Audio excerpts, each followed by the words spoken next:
when you're moving from place to place. Good morning, good morning, morning, good morning, morning.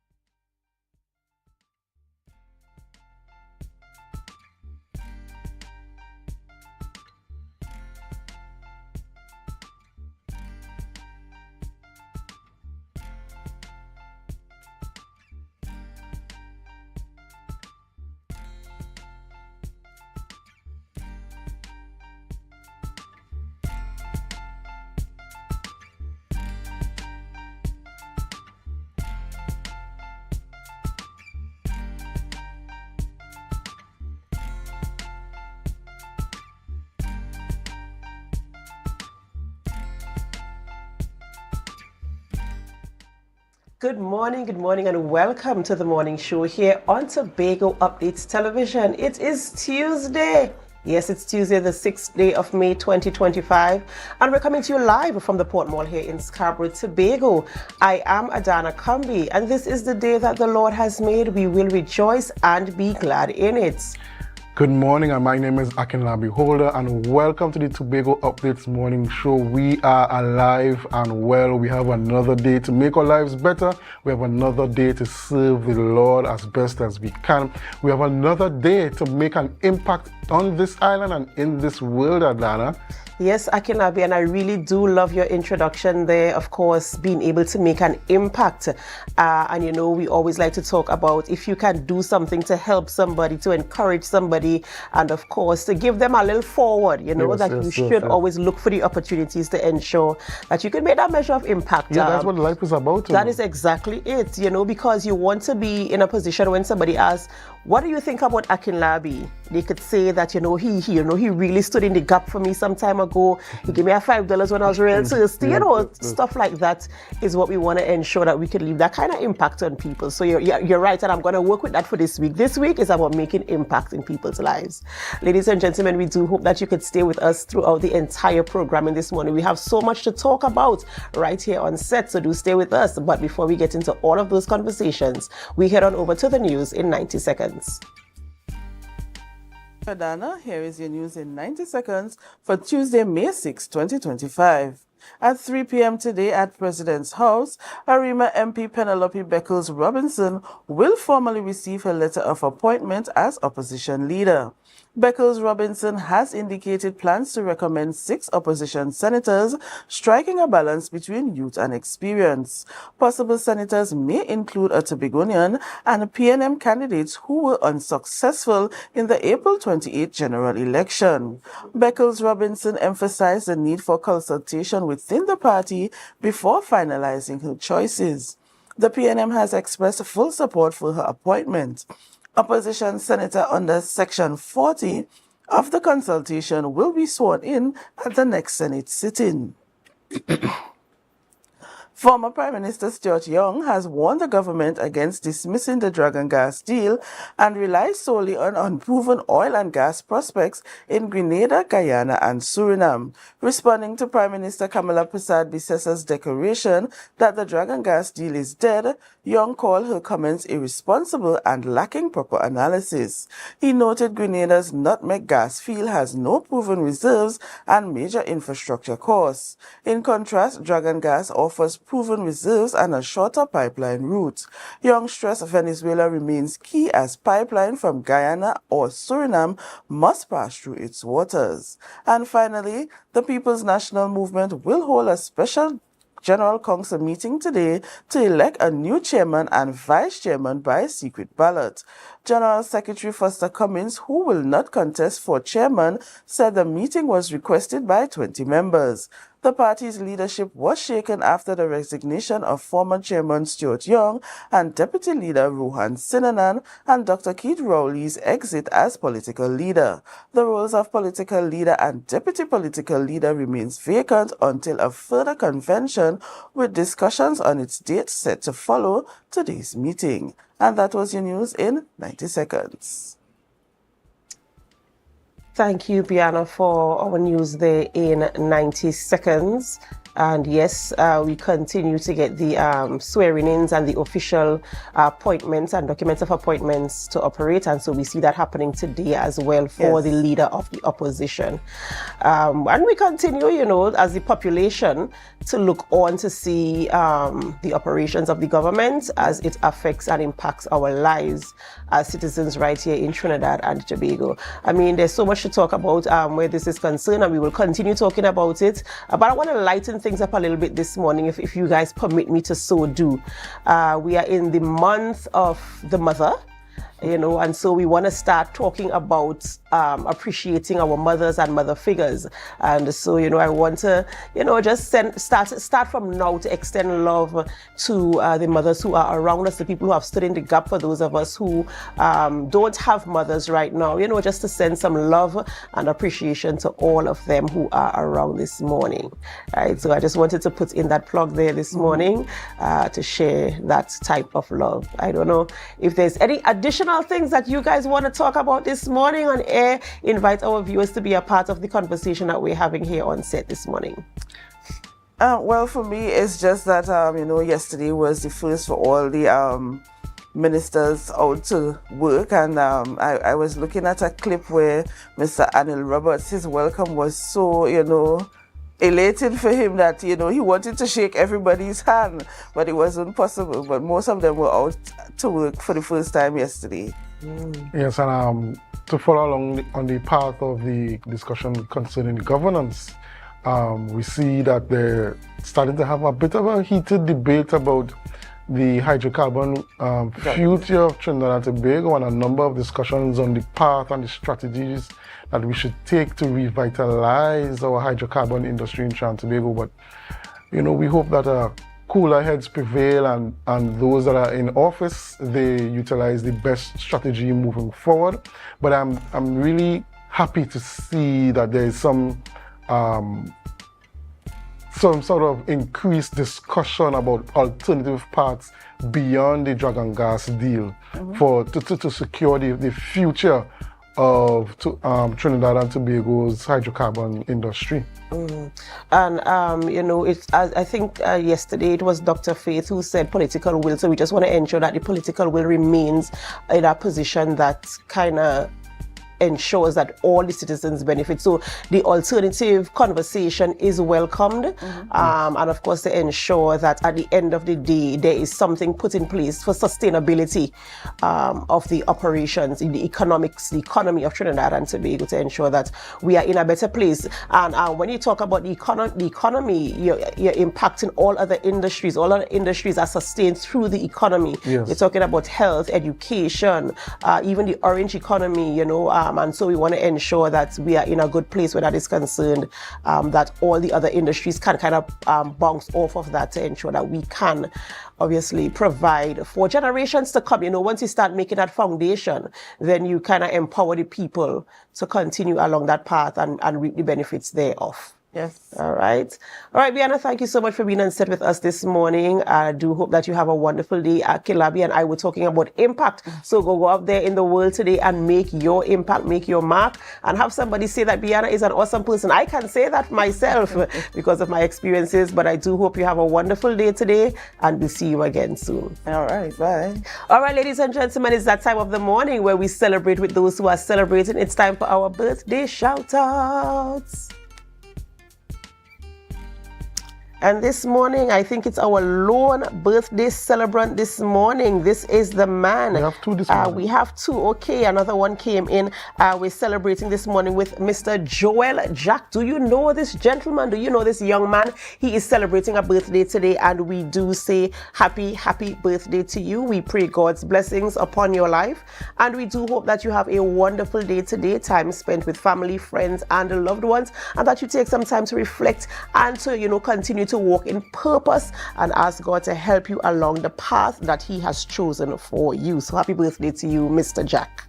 We also send out happy birthday greetings to the big chef herself, Miss Kenya Johnson.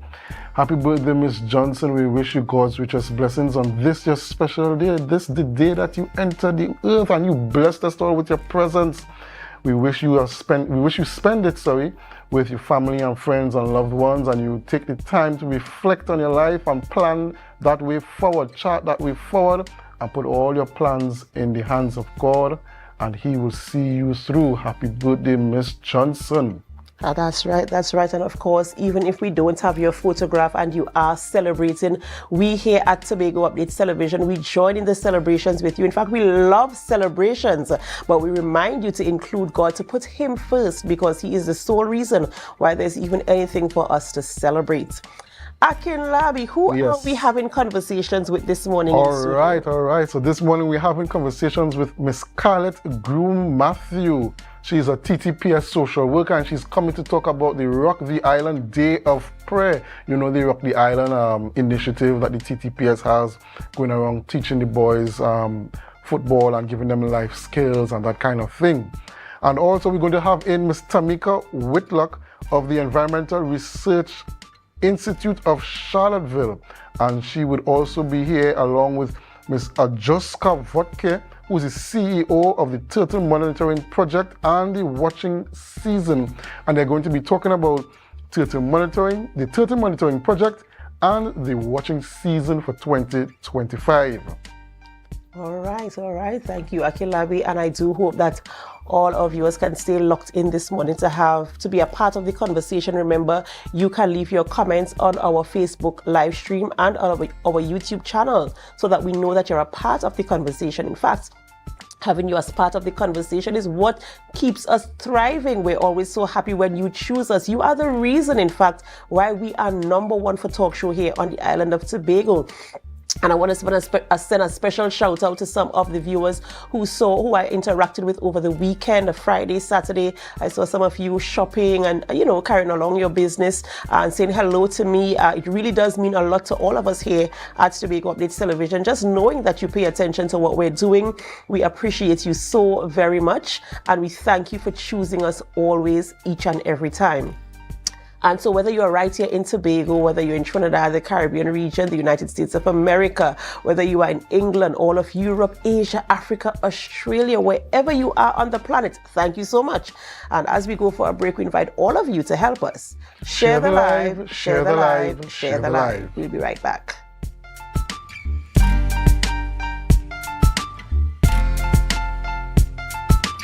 Courts is well known as the Caribbean's largest retailer, providing consumers for generations with the very best products to enhance their homes. This year, we bring our expertise to businesses. Courts Business Solutions will serve small, medium, and large companies with the very best products at the most competitive prices, backed by warranties and after-sales support. Hoteliers, office managers, restaurants, and so many more. Courts Business Solutions, a brand of the Unicomer Group.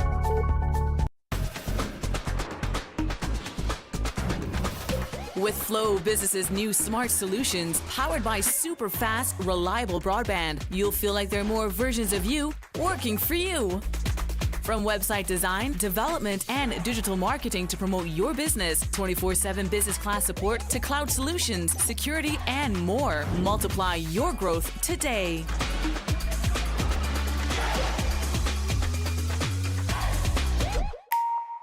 Want to get better? Where to start? What kind of exercise to do? What to eat? How to get restful sleep? Need a doctor to search for root cause? Look no further. Come to Majuba Hill Lifestyle Center Foundation at our Wellness Center in Goodwood, or Food Hub in Darrow Springs, Scarborough, or Doctor's Office in Goodwood and Darrow Springs. Contact 49 Swift 4979 438. You can now get whatever you need whenever you need it anywhere in Tobago with Tobago. Your meals, medication, groceries, and shopping all delivered directly to you. No more hassle, no more stress. Get the Tobago app today on Google Play or Apple App Store. That's TAPPOGO, and let us deliver to you. Check our website at www.tapogo.app or call the experts at 494-TOGO and 484-4746. Tobago. Relax. We will get it to you. Tobago's at your service. The best place to stay in Tobago is at Thorn's Place with rates starting as low as 200 TT. Call or WhatsApp 745-7306 or 682-8676. We are located uptown Scarborough, 5 minutes away from the port. Remember, at Thorn's Place, our aim is to make your stay safe and affordable.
Cafe, the buffet restaurant that specializes in all your tasty local dishes. For breakfast and for lunch. Breakfast includes coconut bake and sada roti, served with chokers, bull joil, and sausages in tomato sauce. Not forgetting beef and cheese pies, shepherd's pie, macaroni pie, and rice in various styles. Meat served in a variety of flavors, garden salads, and pasta salads. All this accompanied by fruit juices, coconut water, your choice of a great combination to appease your taste buds. So call us today to order, as we are here to accommodate your busy schedules or if you are having a cooking day off.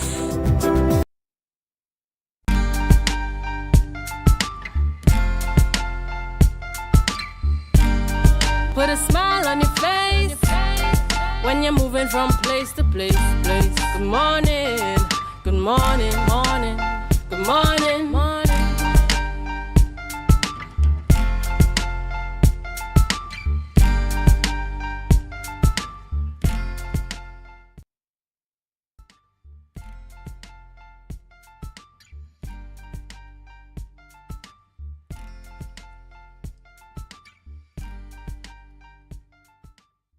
Welcome back. Welcome back to the morning show here on Tobago Updates Television, and thank you so much for staying with us. We have a slight change to our rundown this morning, but we're still glad that you are here with us. We have conversations this morning with Mr. Joe Randall Reed, and he is a stretch therapist. Have you ever heard of such a thing? And he's representing the Triple R Center this morning, and we're going to hear all about what is a stretch therapist and what are the benefits that can be derived. Good morning and welcome. Good morning. Right, a pleasure having you here this morning, and such a unique industry and such a unique profession that you're in, which is called stretch therapy. So tell us a little bit about what a stretch therapist is and what stretch therapy is about. Okay, so it's actually called passive stretch therapy. Passive, I forgot that part, yes. That's okay. Yeah, so it's passive stretch therapy. It's basically where you hold someone in a stretch position for a period of time. It helps to relax the muscles and improve mobility and flexibility in certain areas of your body. So how do you hold somebody in a stretch position? Does it take more than one person? Because how do you do this? I'm really, really curious. Okay, so it's basically you don't need any assistance. You can what you do opposite pressure. So if I'm holding the leg up with one hand, I'm holding down the next leg with the other hand. Ah, okay, Yeah. okay. I think we have some photos of your work, and I'd really like for our viewers to see how you operate. But in Right. terms of how do you get into this type of therapy? Okay, so I'm an athlete. In my younger track and field days, I would have met my professor, Mr. Bevan Williams. That's the owner of Pro Sport Clinic. And he is the one who is basically my mentor in this field because he would have helped me through my career as a younger athlete. So that was my actual motivation to becoming a passive stretch therapist. Also a massage therapist as well, because I actually do massages as well. So is it that the passive stretch therapy is kind of like a recovery for athletes, because you mentioned you're an athlete? Yes, definitely. So it helps to prevent injuries. Also, it helps your performance as an athlete as well. And I'm not going to stress on the athletes alone, because everybody needs passive stretch therapy, because every day we bend, we pick up stuff, we lift stuff, and our muscles need to be prepared to do so. So yes, it is basically an holistic exercise or and stretch for everyone to be a part of.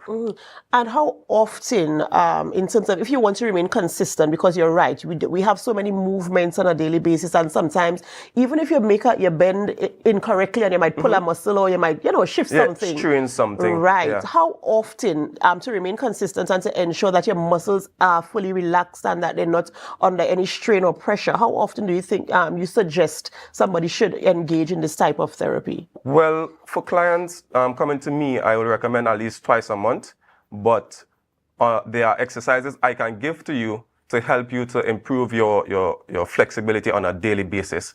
So it's not just you're coming to me to get my services, but I also educate people on how to go about their daily living. Right. And I know we were talking off, and you were telling me about some of the types of services you offer and the collaborations that you've done in terms of allowing for the experience for the client. So talk to me a little bit about that.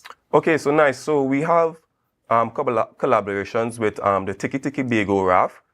That's where you can go and experience no man's land, experience the lagoon, and go to nylon pool as well. So we actually do the massages on the raft. That must be so therapeutic, the scenery and everything, just allowing for the relaxation aspect of it as well. And what in terms of the feedback from clients, what is your clientele like? Do you have a lot of people buying into the therapy that you offer? Yes, of course I do have that as well.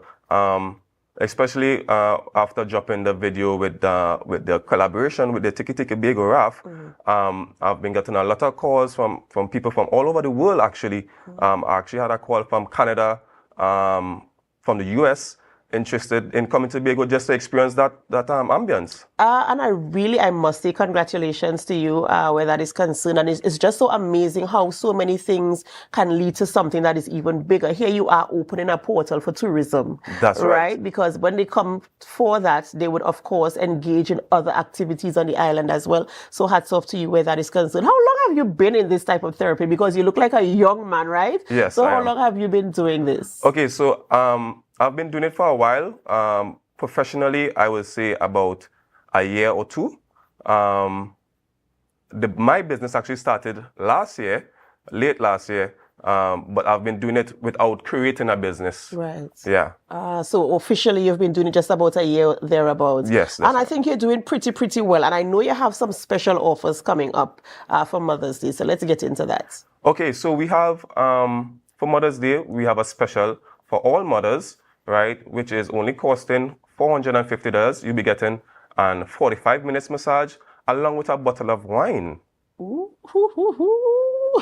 Okay, and is it like a full body massage, a back massage, or what type of massage? Yes, so this is going to be a full body, perfect pressure massage. Perfect pressure, that's meaning finding your body needs. Yes. Okay, so, and I like the fact that you itemize that. When you say finding your body needs, I mean, I know, of course, you are trained. So I guess by the touch, you would identify where. Yes, and also communicating with the client, making sure I'm staying within the range that they feel comfortable with. Yes. I mean, this business sounds well thought out. As like you thought about everything. I didn't even think about the fact that you're staying within the realm of where the client is comfortable. Because I mean, sometimes you might be like, okay, this is your limited right here. Yeah. No. So what it happens?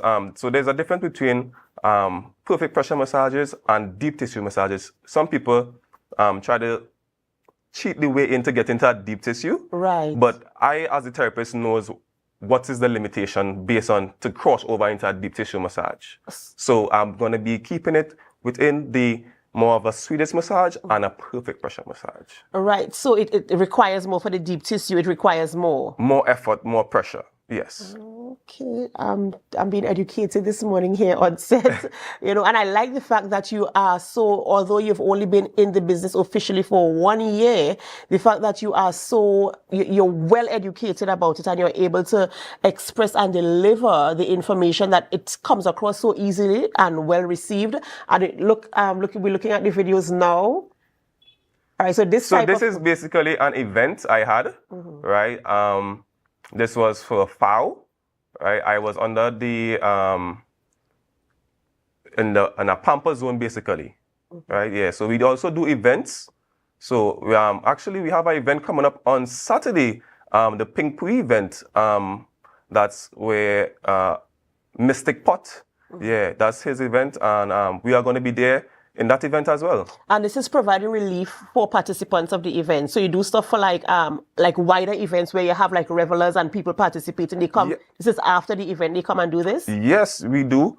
So we actually have a group. Putting together a group especially for Tobago Carnival coming up as well, where we will be doing like a relaxation zone for the masqueraders. Yeah. I am really, really, truly impressed, and I look forward to this business growing and thriving and creating opportunities for others as well as they come on board. What else do you want to share with our viewers this morning about your business and about your offers and about your services and about who you are? Okay, so about the business, we are actually a mobile service, right? So we come to you wherever you are. There is a cost for us coming to you, but that's only based on their location, right? So besides that, we actually do events. So whether it be a bridal party, you want to get us, come and take care of them before they get married, or if you have a party, a brunch, we come and deliver our services.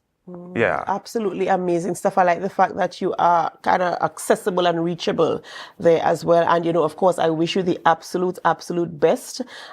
Give us some contact details so that our viewers know where to find you, whether it's your social media handles or a telephone contact for our viewers. All right. So for the social media handles, you can find us at RRR Center on all social media platforms, as well as my contact information is 392-4542. I'll repeat that again, 392-4542. All right. Thank you so much for joining us this morning and sharing that information. In fact, bringing a breath of fresh air as we head on into the Celebrating Mothers and, of course, the events that will pop up on the island of Tobago. Yeah. The very best to you and your team as well. Thank you. Much appreciated. All right, ladies and gentlemen, we've been speaking with Mr. Joe Randall Reed, and he is a passive stretch therapist. And, of course, you've heard about the services being offered and how you can integrate it into your event or even in your daily life as well. So contact him and get some more information and get the experience. We have to go for a short break before we continue conversations this morning, and as we go, we invite you to help us. Share the live, share the live, share the live. We'll be right back.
TNTech is pleased to advise that its Roxborough Service Center has reopened. Starting Monday, 10th March, customers can once more visit the Roxborough Administrative Building to pay TNTech bills, request new connections, and more. TNTech, powering the nation into the next generation. Are you in a dispute with a registered investment service provider of the TTSEC? Or maybe you're the victim of an investment scam? You can lodge a complaint or submit an anonymous tip to the Trinidad and Tobago Securities and Exchange Commission. Download our Investor Protection app or go to ttsec.org.tt to access our complaint form or submit an anonymous tip. Write a clear summary of your complaint. Submit copies of supporting documents along with the originals for verification. Provide a copy of the feedback received from the entity regarding your complaint. All investor complaints or scam reports submitted by the public are acknowledged and reviewed by the TTSEC. Investigations are pursued based on the outcome of the review.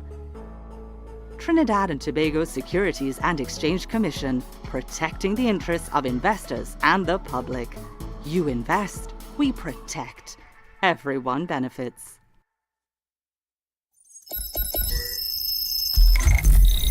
Welcome to Tobago Glass Supplies, where innovation meets excellence and service reigns supreme. Well, I want a proper window for me house, yeah? I want no shake thing in my place. Our commitment is simple: to provide high-quality, innovative aluminum, vinyl, and glass solutions for both commercial and residential spaces. We get one wall on the side and we get one hole. You can put a window there, invent something, a window for put there. At TGSL, we don't just meet needs, we exceed expectations. Our range includes the finest aluminum cladding options, setting new standards in durability and style. Well, me meet ya. Me don't know who I'm talking to, but I the cousin Tufina tell me for call all you go get proper thing for put there. Me don't know. Driven by our passion to elevate, we aim to be the leading supplier in the Caribbean market while retaining our identity as a family-owned business. Driven? No, I ain't driving. I get a bus ticket. One of me pick me them go drop me down there. Must bring me down there. Russo Trade Springer down by the place down there. Because at Tobago Glass Supplies Limited, it's not just about products. It's about relationships. It's about you. It's all about me? Who's your family? You know Edna and Dorka and them, you know them, but you resemble them Edward boy and Edward people them, you. Tobago Glass Supplies, Russo Trade Spring Garden, telephone number 639-6266. Innovation, quality, service. That's Tobago Glass Supplies Limited.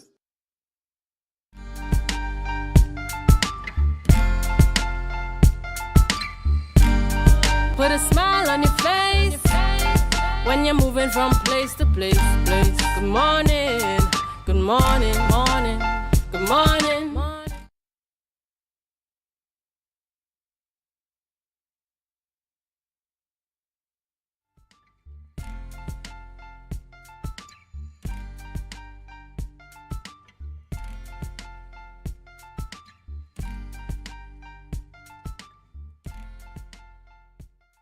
Good morning and welcome back to the Tobago Updates morning show, and we have online with us Mr. Alyosha Vodke of the Environmental Research Institute of Charlottesville, and we'll be talking to him coming up just now about the turtle monitoring project and watching season. But before we do that, we want to go to our photo of the day. Our photo of the day was sent in by none other than Judon Jofield, cameraman extraordinaire of the Tobago Updates, and he sent in this masterpiece. Very beautiful photo. You can see all the colors popping. You can see the aquamarine in the ocean. You can see the waves breaking just before they reach the shore. You can even see the seaweed. What do they call the seaweed Sargassum. again? The sargassum seaweed in all its splendor. So you can tell us. I must say a professional photograph at that. You know, Very very professional. Sent in by Mr. Judon Jofield, Yes, photographer extraordinaire. Can we call him that? Yes, of course. So you can send us your comments on our Facebook and YouTube live chats to tell us where you think this photo was taken from, our photo of the day. Okay, so now we have on the line Mr. Alyosha Vodke, who is the CEO of the Turtle Monitoring Project and Watching Season, and he's coming to speak to us about the same. Good morning, Mr. Vodke, and welcome. Good morning, Mr. Vodke. Can you hear me? Could you put your mic on? If you put your mic on, we'll be able to hear you better. We'll be able to hear you. Oh. All right. We apologize for that technical issue there. He'll be back on. We go for a short break while we sort this out, and we'll be right back.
Guys, there are some new developments in housing in Tobago, so it's goat racing time. This is 116, the show that keeps you in the know with all things Tobago House of Assembly. Each week, 116 delivers a fun and engaging overview of the latest developments, achievements, activities, and events of our dynamic assembly. So join me. Let's dive into the Tobago House of Assembly's Week in Review right here on 116.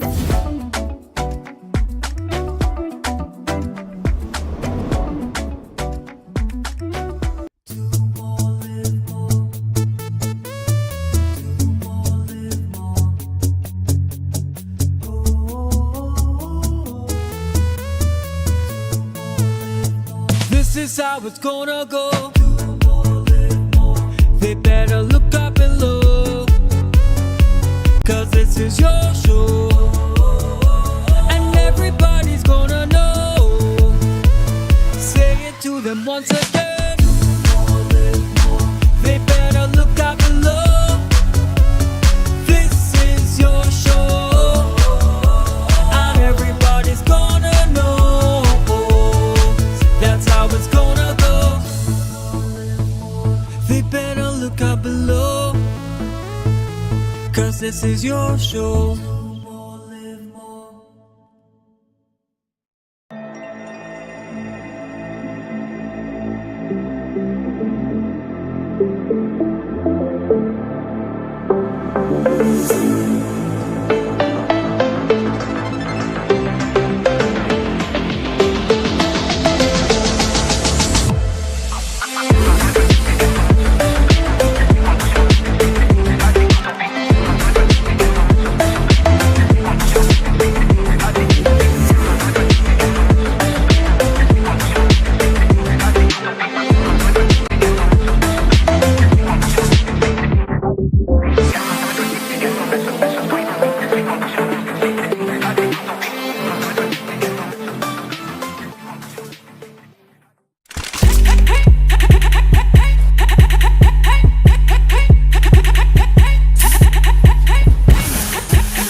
rotisserie, mouth-watering fries, salads, combos, and specials galore. Feeling for something to eat? Come and see. Our rotisserie is seasoned to the T. Kicking chicken, masala, and jerk roast. Crispy fries made from scratch. Who do you know? Beat that. Or salads freshly cut and packed. When you taste it, you'll be wanting to come back. So come check us out on number 2 Robinson Street, Uptown Scarborough, Tobago. We open on Saturday nights from 7:30 to 11:30 p.m. Monday to Thursday, we're open from 10 a.m. to 9:30 p.m. And on Friday, 10 a.m. to 4:30 p.m. Contact us at 772-7443 and all social media handles at The Rotisserie Factory.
Security Services Company is the most advanced security service in Tobago. Ask about our cash and transit service. It's safe, risk-free, reliable, and timely.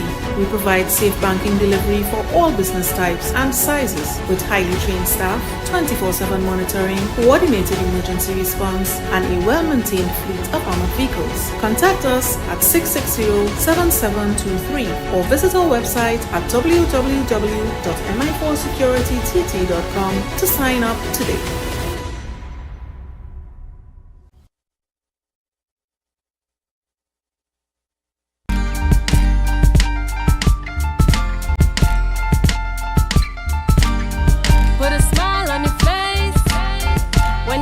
From place to place. Good morning, good morning, morning, good morning, morning.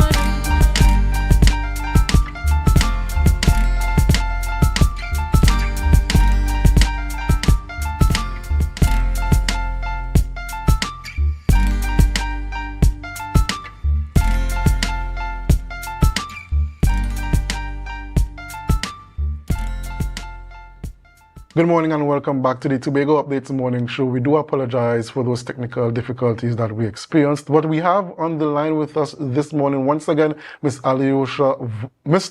Alyosha Vodka.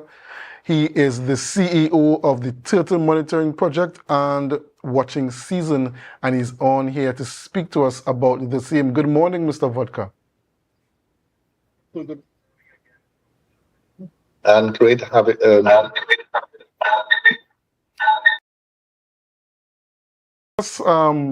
What is the Turtle Monitoring Project and Watching Season all about?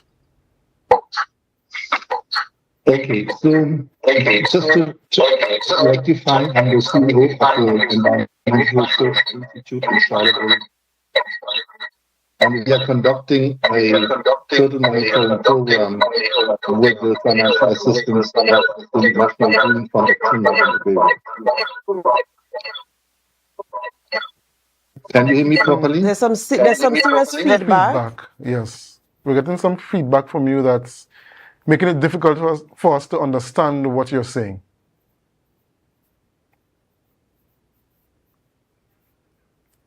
Right, this is much better. Much better.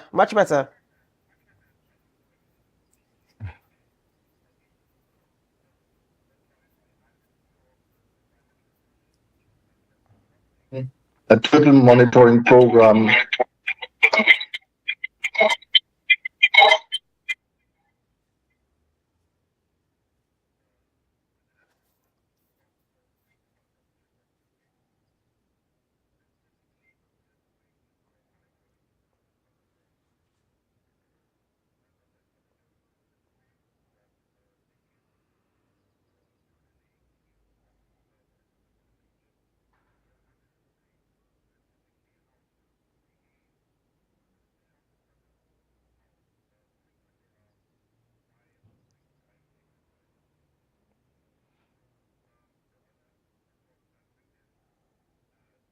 we might have to recall that only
on the beach to lay the eggs. And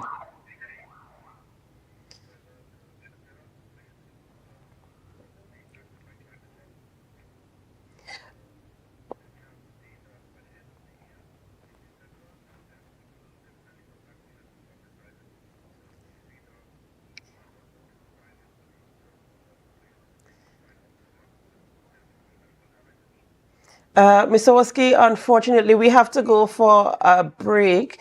There is still a feedback and we have to deal with some technical issues, but we'll be right back after this.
is how it's gonna go.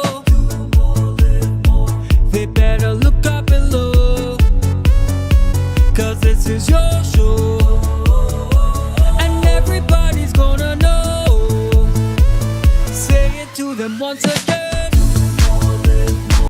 They better look up below. This is your show, and everybody's gonna know. That's how it's gonna go. They better look up below, 'cause this is your show.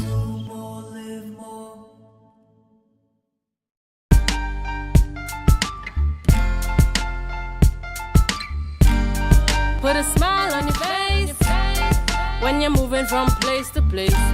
Good morning, good morning, morning, good morning, morning.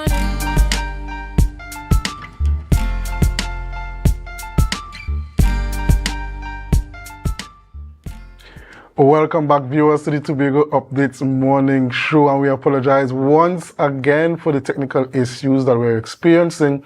But you know what they say, the third time is the charm, and we are back here a third time with Mr. Alyosha Vodke, and we are going to continue our interview. He's here speaking to us about the Turtle Monitoring Project and watching season. Welcome back once again, Mr. Vodke. Hello, good morning again. Can you hear me now?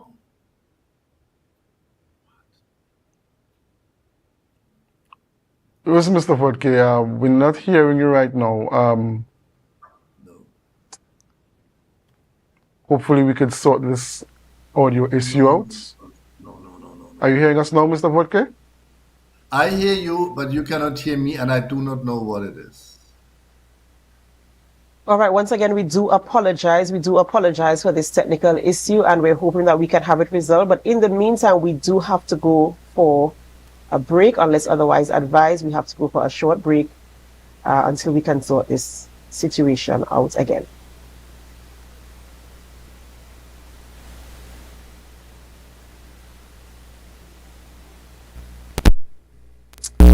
Go for a break, viewers. We're going to go for a break. Do stay with us. We're going to go for a short break while we attend to these issues.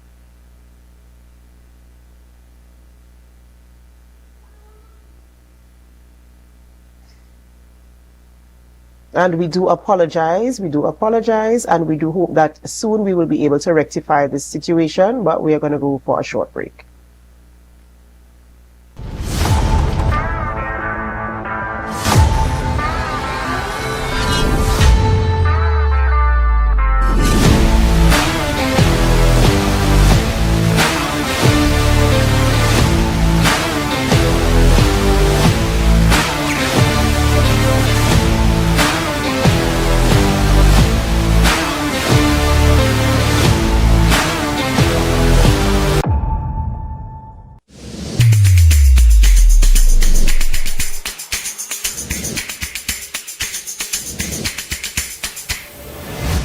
Morning, morning, good morning, morning. Put a smile on your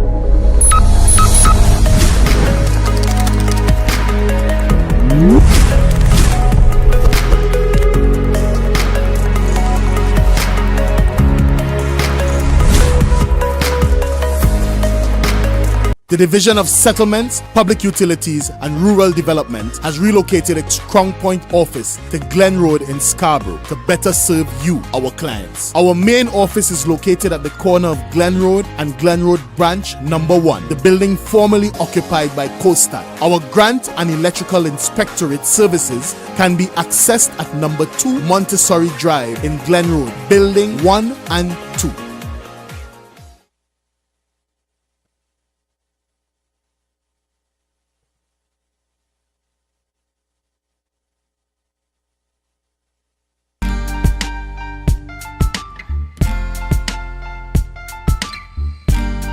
Put a smile on your face when you're moving from place to place. Good morning, good morning, morning, good morning, morning.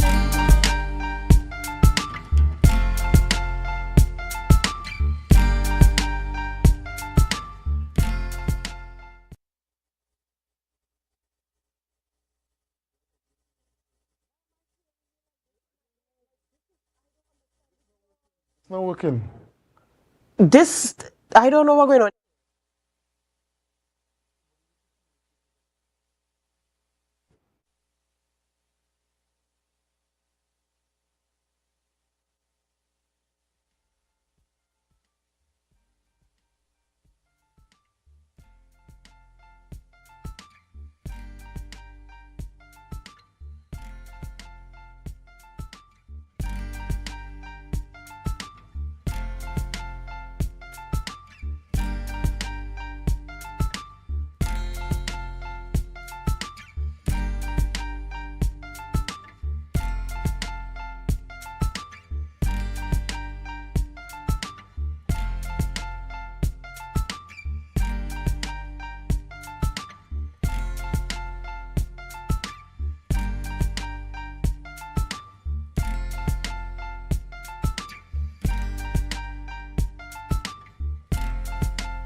Welcome back to the morning show here on Tobago Updates Television, and thank you so much for staying with us. We do appreciate you, our loyal viewers, and even when we have challenges, you remain strong with us. We thank you so much. In fact, right now, we're going to head on into a promotion just for you. Yes, as you are aware, Mother's Day is on this weekend, and the Tobago Updates Television family, we do have some special offers for you in collaboration with some of our partners. And the first one is with Manta Lodge, Mom and Me, and the prize is a brunch for two at the Manta Lodge. How do you participate and how do you qualify to win this brunch? Well, I'll tell you how. All you have to do is like the giveaway post and follow Tobago Updates. That's step one. In the comment section, you must tag a mom or a mother figure you'd love to bring to brunch with you. Use the hashtags Manta Lodge Moms or Mom and Me Tobago Updates, or I'd advise you to use both. And each tag counts as one entry. You must be following all Tobago Updates social media profiles. Competitions start from 8 a.m. Tuesday, 6 May. That is today. So it starts at 8 a.m. Tuesday, 6th May, and winners will be announced on Friday, 9th of May on Tobago Updates Television. Winners must respond within 24 hours or a new winner will be selected. So let me tell you how you're going to get this brunch again from the Manta Lodge. Brunch for two at the Manta Lodge. Remember, you must like the giveaway post and follow Tobago Updates. In the comment section, you must tag a mom or a mother figure you'd love to bring to brunch. Use the hashtag Manta Lodge Moms or Mom and Me Tobago Updates. Each tag counts for one entry. You must be following all Tobago Updates social media pages, and the competition starts at 8 a.m. this morning. Winners will be announced on Friday, 9th May on Tobago Updates. Winners must respond within 24 hours or a new winner will be selected. And as if that was all, that is not all. Akinlabi, are you going to tell them about the other one? Yes, Adana, I will be. We're giving away a brunch as well at the Magdalena Grand Beach and Golf Resort. Yes, a brunch at the Magdalena Grand Beach and Golf Resort. And how can you win that brunch? Well, this is a photo contest. And photos, you must post a photo with your mom or mother figure in the caption and share your favorite memory together. Tag and follow Tobago Updates and use the hashtag Magdalena Brunch with Mom TT or Tobago Updates Television. Again, those hashtags are Magdalena Brunch with Mom TT and Tobago Updates Television. The photo with the most likes by Thursday, May 8th will be the winner. And winners will be announced live on Friday morning on May the 9th. The additional rules are you must be following all Tobago Updates social media profiles and you must list the profiles. You must enter using more than You may enter using more than one method, but you can only win once. Winners must respond within 48 hours or a new winner will be selected. By entering, you consent to your entry photo being used for promotional purposes. And the social media profiles are Tobago Updates Television. Those are the profiles that you will be using, Tobago Updates and Tobago Updates Television, both on Facebook and on YouTube, to enter the photo competition. Remember, those giveaways are coming from the Manta in collaboration with the Manta Lodge and the Magdalena Grand Beach and Golf Resort, and all of us here at the Tobago Updates Television family. Yes, we want to do something very special for you and mom. Mothers are very special to all of us. Even if we don't have a mother, there must be a mother figure in your life who has guided you through some rough times. And so we are going to join in the celebration as we honor our mothers this weekend. So be a part of the competitions. You just might win for you and your mom. Thank you so much for staying with us throughout this conversation this morning, even in the midst of our challenges. We really, truly do appreciate you, and we look forward to seeing you again tomorrow. This is where we end the morning show on Tobago Updates Television, but we continue on with the morning show. So don't go anywhere, and as you stay, we invite you to help us. Share the live, share the live, share the live.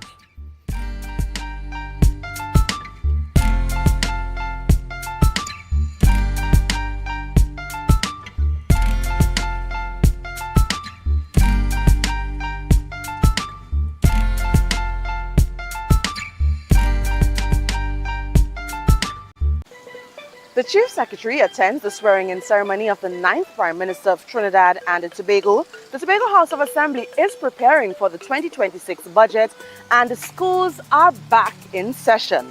All this and more in this week's episode of 116. Let's go.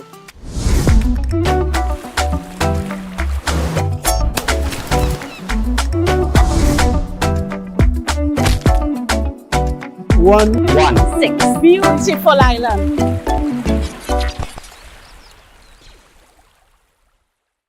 Chief Secretary of Tobago, the Honorable Fali Augustine, attended the swearing-in ceremony of the 9th Prime Minister of Trinidad and Tobago, the Honorable Kamla Prasad Visesa, which was held at the President's House in Trinidad. Also in attendance were the newly elected MPs for Tobago East and West, David Thomas and Joel Sampson, respectively.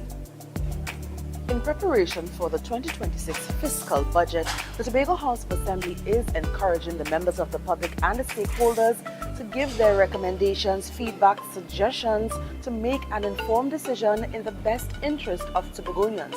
You can do so by scanning the QR code on screen and forwarding your recommendations there. For more information, you can visit the Division of Finance, Trade and the Economy's Facebook page. Students and teachers across Tobago returned to school on April 29th with fresh energy and focus. The Division of Education, Research and Technology encouraged everyone to finish strong in this final leg of the academic year. 4-H Tobago, in collaboration with the FAO and the 4-H National Council, installed 3 hydroponic systems at schools across Tobago: Scarborough Secondary, Roxborough Secondary, and the Little Joe's ECCE. This aims to promote food sustainability on the island. The public is being advised that during the closed hunting season, the sale of orange-winged parrots is illegal. Under the Conservation of Wildlife Act, possession of young or juvenile parrots may result in a fine of up to $100,000. Individuals selling these birds are urged to stop immediately and comply with the law.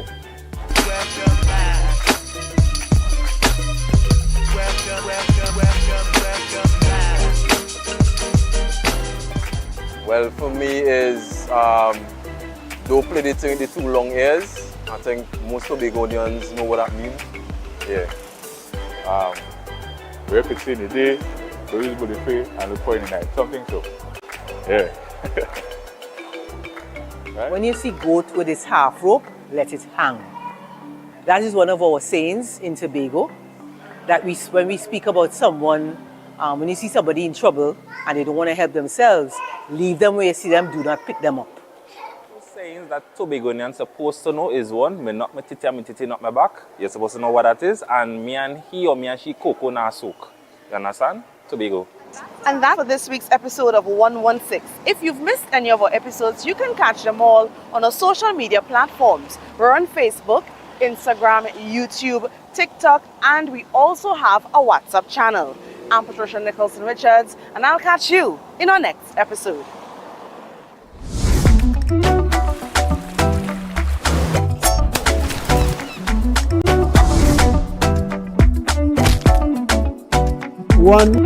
Six. Beautiful island.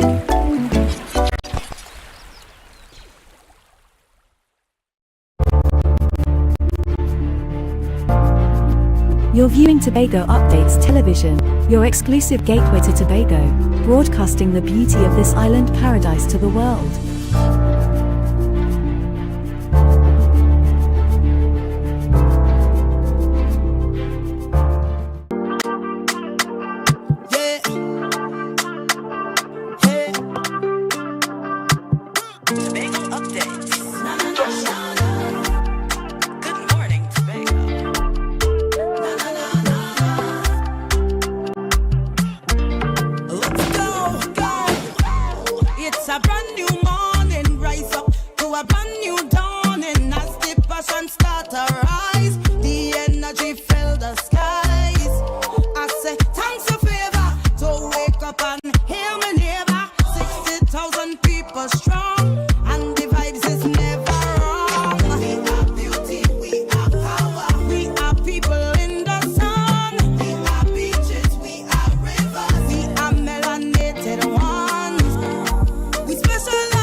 Welcome back to Good Morning Tobago right here on Tobago Updates. I am your host, Chanel Felix. And you know, whenever you see me sitting here, it's because we're about to have those conversations that you want to have while I ask those questions that you want asked. But before we get into this morning's interesting topics and conversations, let's have our news in 90 seconds.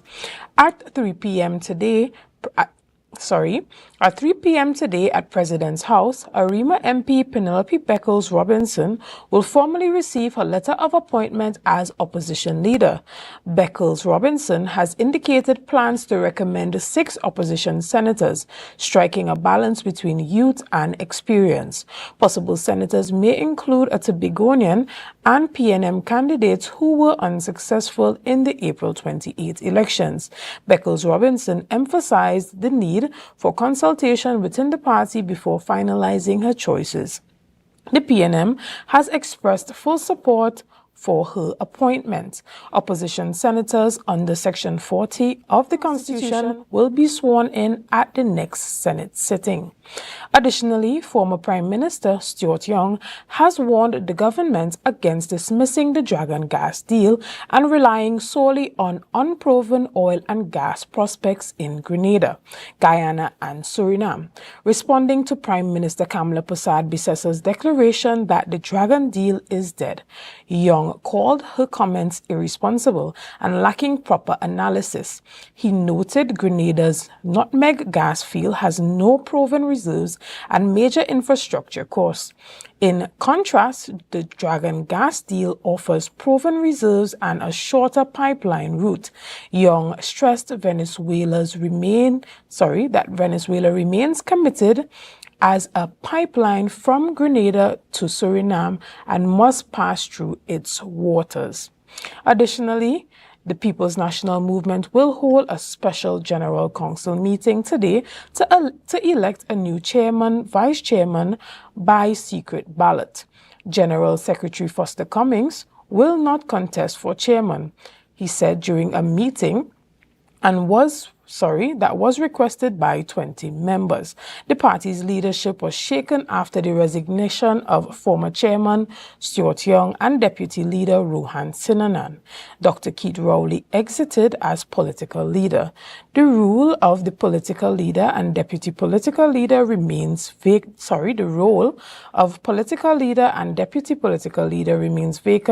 until future conventions, with discussions on its date set to follow after tomorrow's meeting. And that was on news in 90 seconds. This morning we are moving full speed ahead with all that's happening in cricket. This morning I have the privilege of speaking with Mr. Kerwin John, who is joining me virtually this morning. Good morning and welcome. Mr. John is the president of the Tobago Cricket Association. This morning you are going to let us know everything that's happening on the cricket front. Good morning and welcome. Hi, good morning, Ms. Felix, and thanks for having me. Excellent. So, Tobago cricket season is open, and we have heard of the suspension of Joshua James. Tell us a little bit about that.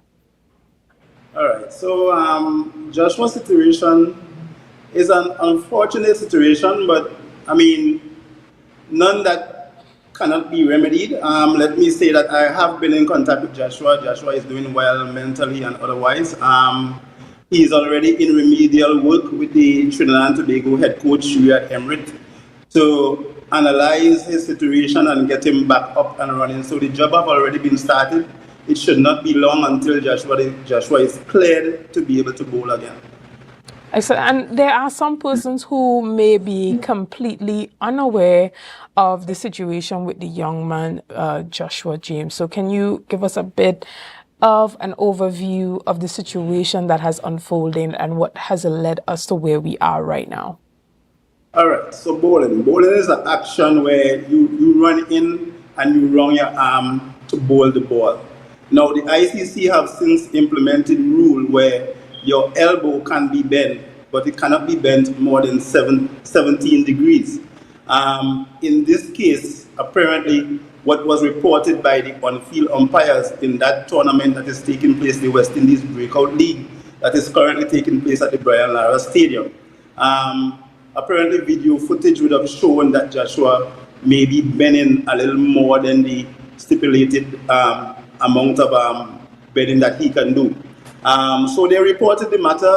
What would normally happen then is that they would look at video footage of his action. What I could tell you, most likely, and in Joshua's case, it would not be all the deliveries. Most likely what would happen in this situation is that maybe the extra effort a bowler might put out to bowl a particular ball in terms of variation or extra pace could cause that problem. So they have already analyzed what the problem is. So it's just for him to work on it. It should not be a big issue. Right, and there are persons asking, how did he get so far using this technique? Is it that it would have gone unnoticed? Was his coaches not paying attention? Tell us a bit about that. Well, I mean, Joshua grew up in Tobago, and I have always looked at Joshua because he's always obviously our standout player in Tobago, and I could not have seen with the naked eye anything that would have created an issue. I don't think the coach or anyone saw it. in our estimation, Joshua had a flawless technique all the time. So I think this might be something that crept in very recently. So I don't think in terms of blaming the coaches for him to reach where he reached with this action would be fair. I think it's something that recently occurred. Okay. And so what does this say for coaches moving forward and how cricket is played in Tobago, especially among the youth, and keeping an eye on technique, knowing that it is possible for them to move into bigger leagues, you know, and move ahead with certain techniques that may not be in favor of their own growth and progress throughout the sport? Well, coaches always should know that they have to stay in front of the game. They have to be ahead of the game in terms of dealing with these youngsters and even senior players as well, in terms of discipline, their career about on and off the field. Their cricketing career is always paramount. So what you do in this aspect is that you try to look at anything that would create an issue going forward. So it could be their action, it could be the way in which they speak. You want them to be able to articulate properly if it is that they have been, you know, they are faced with an interview and stuff like that. So coaches normally would try to have a rounded player and keep a keen eye, especially in situations like these where you know you have players who look like they might be moving on to a higher level. You need to try to, as best as possible, to try to see if you could get them as flawless as possible. Excellent.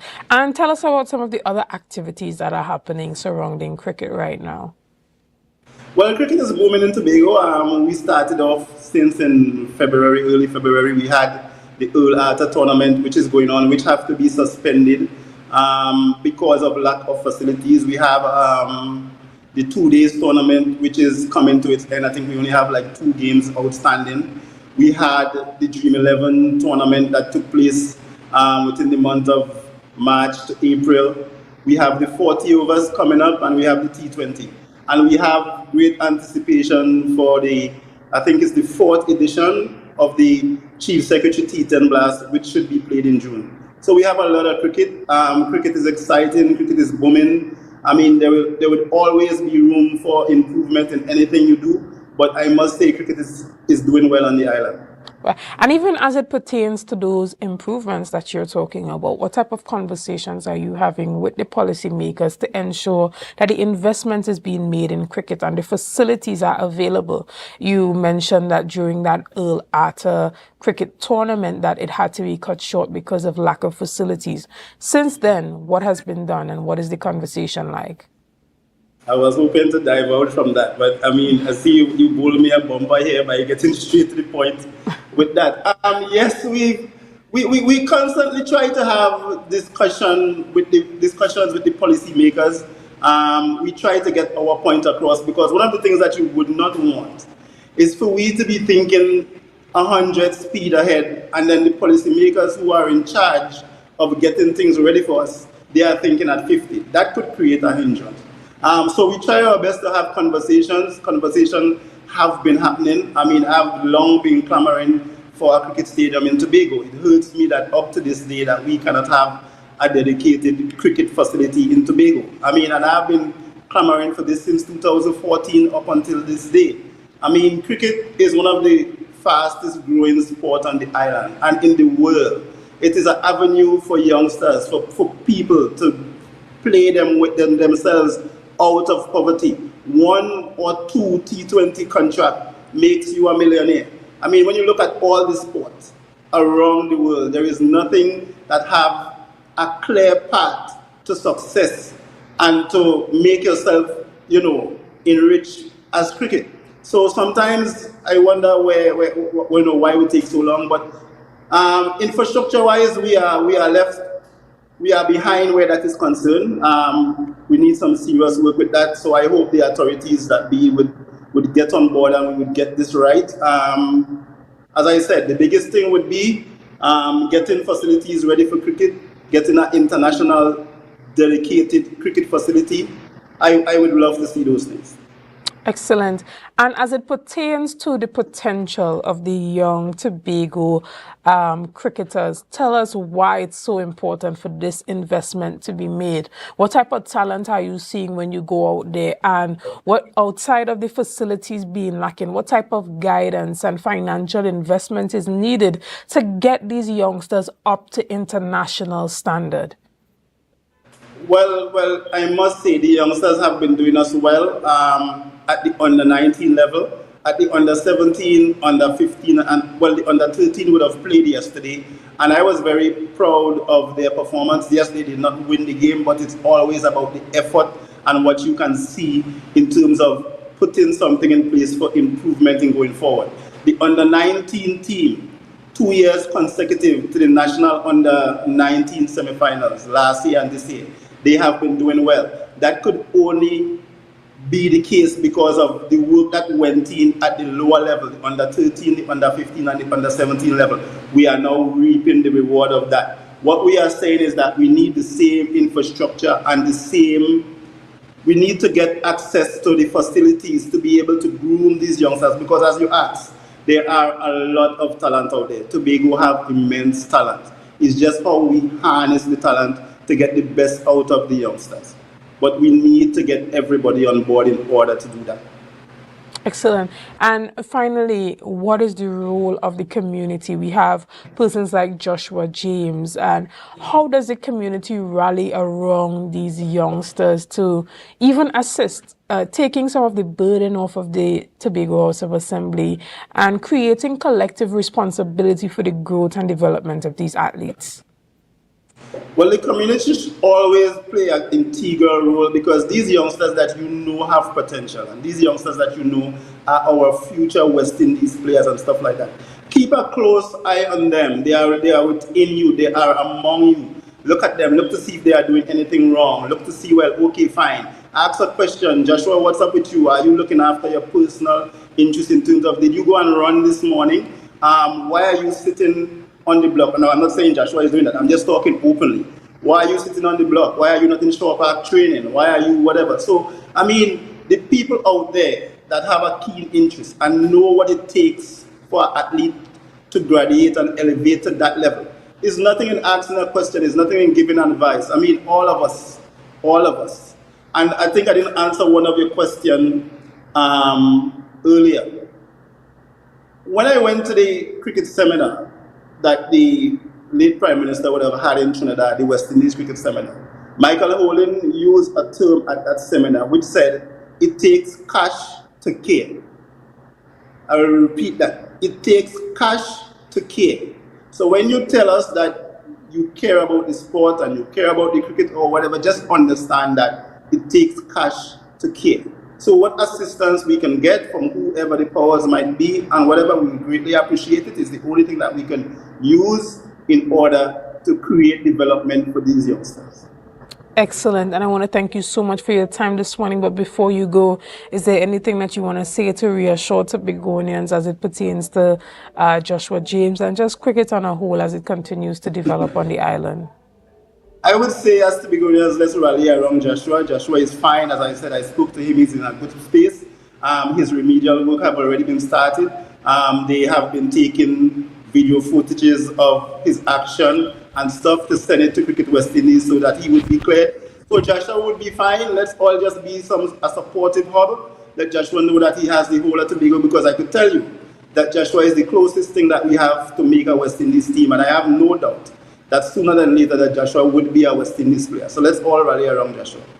Excellent. Well, we want to thank you so much for your time this morning. And again, we are sending our love and support from Tobago Updates over to that youngster, Joshua James, and encouraging him to do the work and keep going.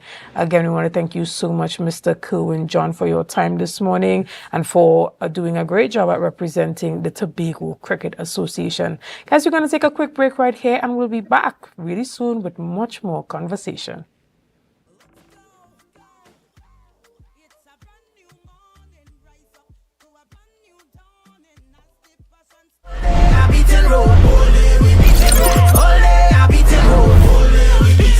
Spirit, it, me, beating road.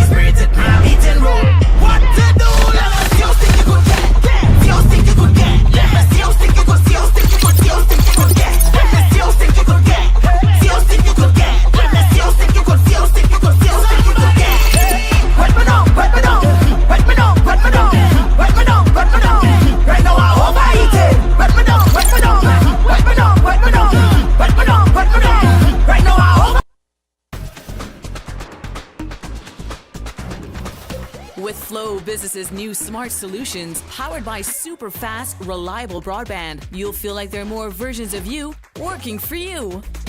From website design, development, and digital marketing to promote your business, 24/7 business class support to cloud solutions, security, and more. Multiply your growth today.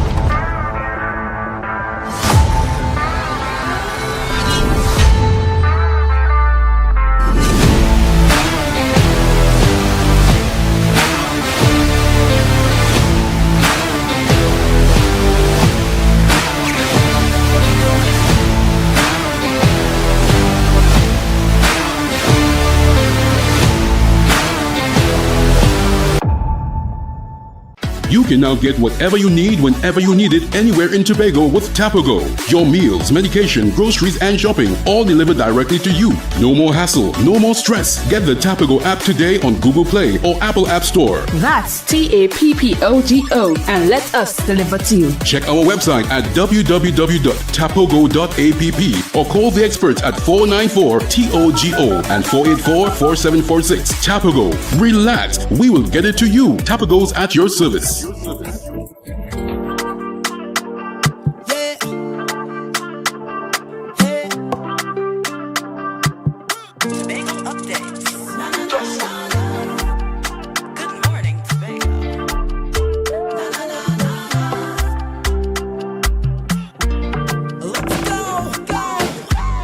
It's a brand new morning, rise up to a brand new dawning as the passion start to rise. The energy fill the sky. Good morning, and welcome back to Good Morning Tobago right here on Tobago Updates. I am your host, Chanel Felix.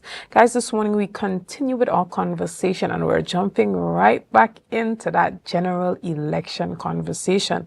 Now, last Monday we saw unprecedented results, I would say, as it pertains to that general election with the UNC having a resounding victory over the People's National Movement, with Tobago securing 2 seats for Tobago East and Tobago West from Mr. David Thomas in the East and Mr. Joel Sampson in the West.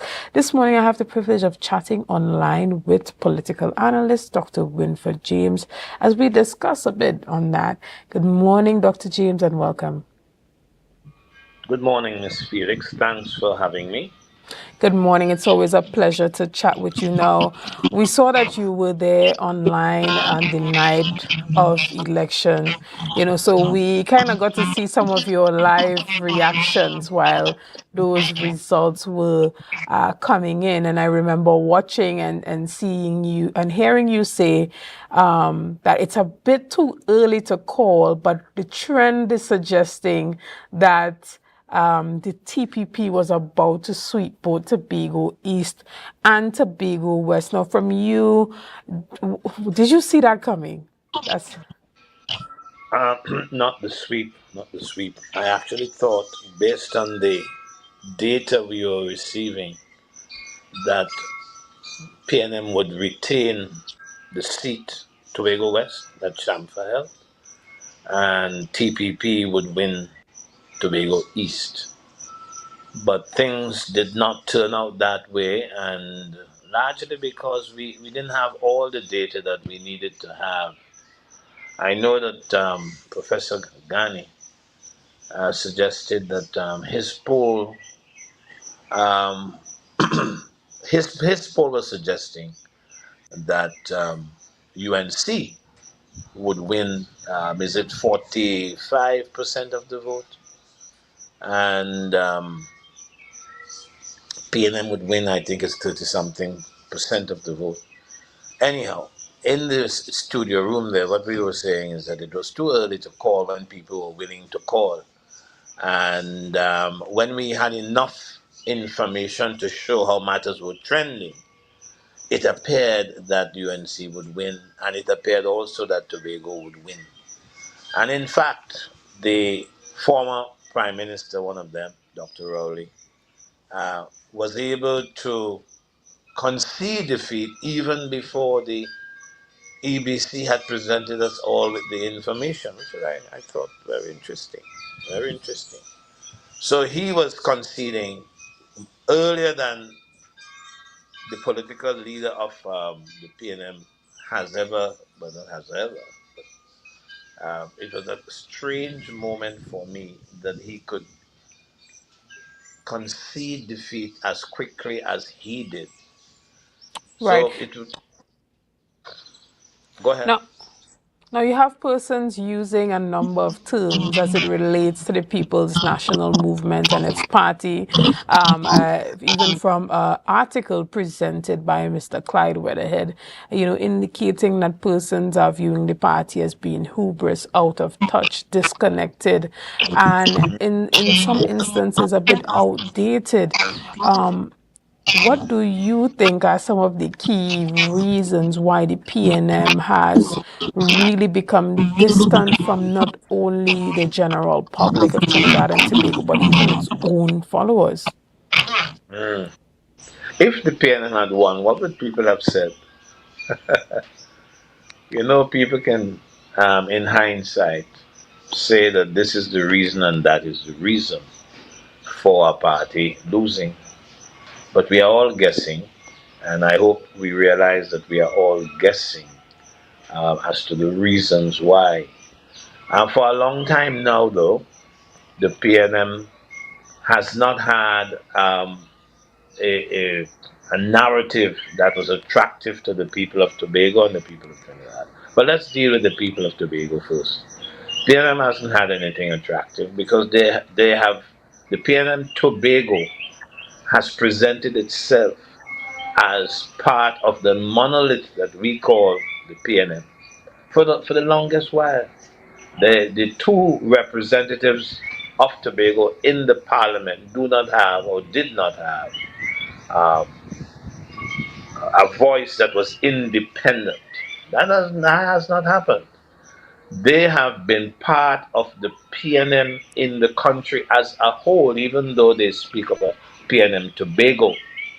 But it has not been that Shamfa Kodjo and Ayana Roy, it has not been that they have gone out on a limb, so to speak, and given their views on political questions that arise in the country. That hasn't happened. They are under the whip in the PNM, just like those representatives in Trinidad. So what was the narrative? They had no narrative for the people of Tobago, and I think that in large measure has led to their, or contributed certainly, to their demise. So they didn't have a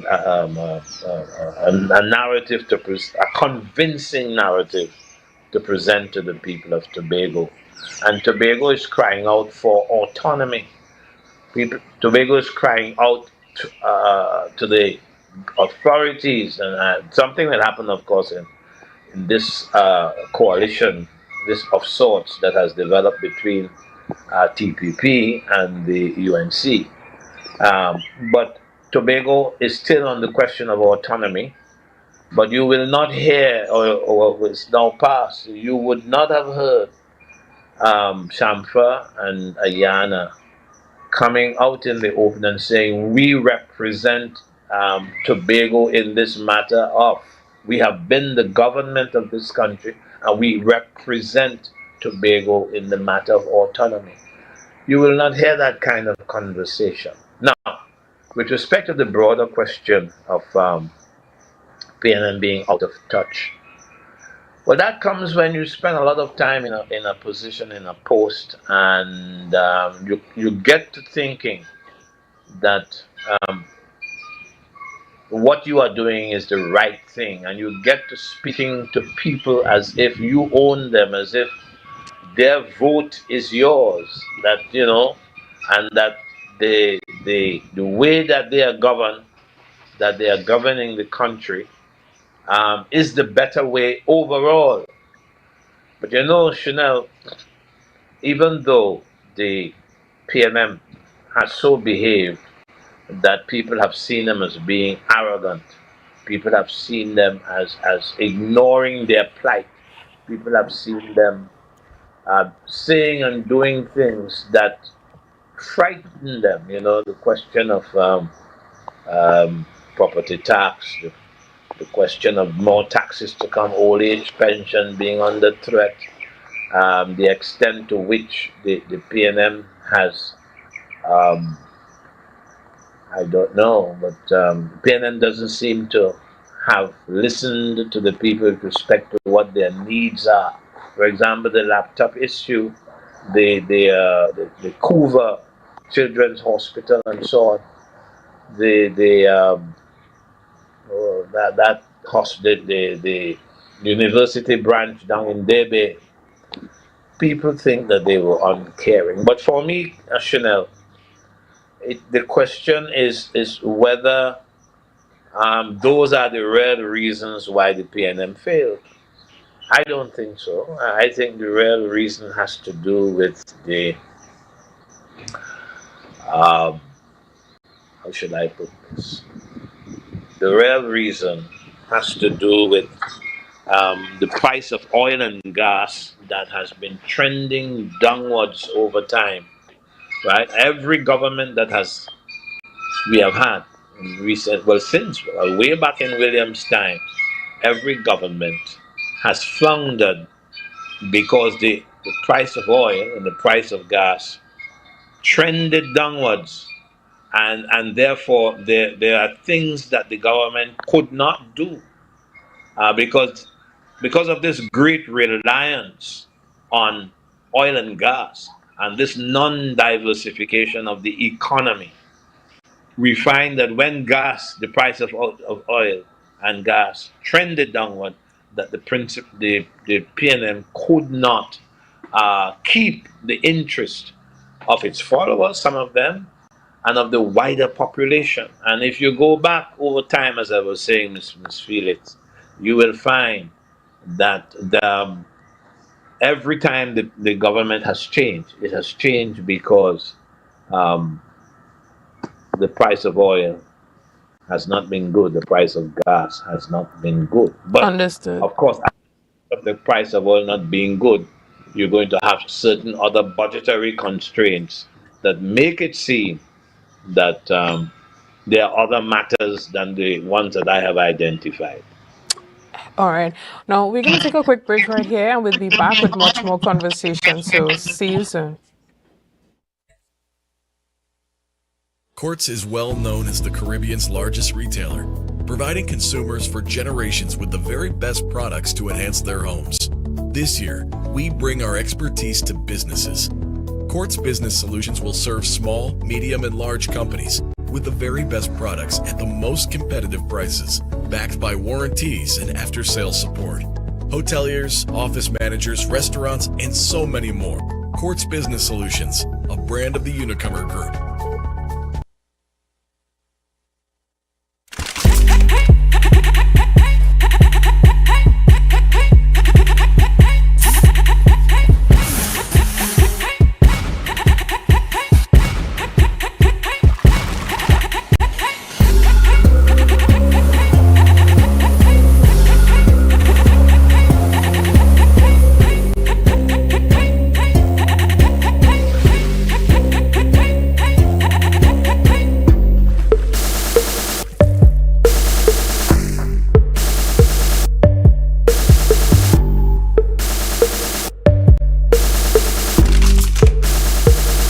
When the game is on, you don't want to miss the best moments. With AMPLIA TV, you can enjoy our ultimate sports package and watch your favorite games on the go. Stay connected and informed with sports news, scores, and stats with AMPLIA's fastest internet speeds. Up to 1 gigabyte fiber internet, you can stream riveting football action, cricket, NBA games, and much more. With AMPLIA, it's game on. Visit amplia.co.tt or call 800-4663. AMPLIA. Do more, live more. Are you in a dispute with a registered investment service provider of the TTSEC? Or maybe you're the victim of an investment scam? You can lodge a complaint or submit an anonymous tip to the Trinidad and Tobago Securities and Exchange Commission. Download our Investor Protection app or go to ttsec.org.tt to access our complaint form or submit an anonymous tip. Write a clear summary of your complaint. Submit copies of supporting documents along with the originals for verification. Provide a copy of the feedback received from the entity regarding your complaint. All investor complaints or scam reports submitted by the public are acknowledged and reviewed by the TTSEC. Investigations are pursued based on the outcome of the review. Trinidad and Tobago Securities and Exchange Commission, protecting the interests of investors and the public. You invest, we protect. Everyone benefits. Rotisserie, mouth-watering fries, salads, combos, and specials galore. Feeling for something to eat? Come and see. Our rotisserie is seasoned to the T. Kicking chicken, masala, and jerk roast. Crispy fries made from scratch. Who do you know can beat that? Or salads freshly cut and packed. When you taste it, you'll be wanting to come back. So come check us out on number 2 Robinson Street, Uptown Scarborough, Tobago. We open on Saturday nights from 7:30 to 11:30 p.m. Monday to Thursday, we're open from 10 a.m. to 9:30 p.m. and on Friday, 10 a.m. to 4:30 p.m. Contact us at 772-7443 and all social media handles at The Rotisserie Factory.